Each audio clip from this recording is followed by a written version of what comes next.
Hello, my name is Emma Mace. I'm a professor in crop genomics at the University of Queensland. And my name is David Jordan. I'm a professor in plant breeding and genetics at the University of Queensland. Ethiopia has put a lot of effort as a country into improving its agriculture.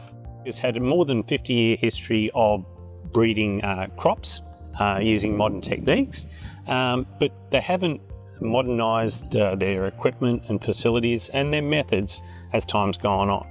And this element that we're doing now is one of the elements about improving the productivity of agriculture in Ethiopia. The project focused on 6 different crops and 9 different breeding programs: maize, wheat, sorghum, teff, chickpea and common bean, split into different pipelines around altitude agroecology. When the project began, we had very talented researchers working at the Ethiopian Institute for Agricultural Research. However, their systems were uncoordinated. They didn't use data-driven decision-making to advance lines in their breeding programs. We've been operating in Ethiopia for more than 10 years, working with the same people, and over that time we've been able to help them to make great changes to their breeding programs. Most of the crops that are grown in Ethiopia are the same as we grow in Queensland, and many of the challenges that the Ethiopians have are similar to the ones we have in Queensland. As a plant breeder in Australia, you have the experience about the things that are going to influence the crops that you're working on.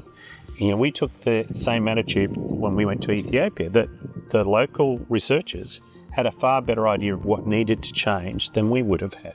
They set the goals, we helped them to work out a path to delivery.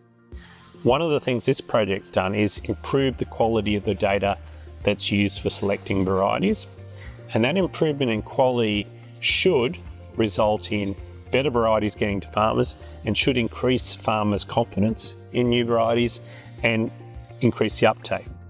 Most of the researchers in EIR were very receptive to the changes, particularly the younger researchers, because it gave them the opportunity to make use of technology. And the other thing was that it was saving a lot of drudgery in their breeding programs. So people were able to do a lot more work for the same amount of their time. Some of the technical changes were relatively easy, but institutional change is slow, and it requires trust, it requires ownership, and it requires organisational leadership. So the changes that have only happened because EIR wanted them to happen. So now we've got a real increase in how the programs are coordinated. The change is now towards more transparent, evidence-based decision-making. That's one element, and the second element has been to increase throughput.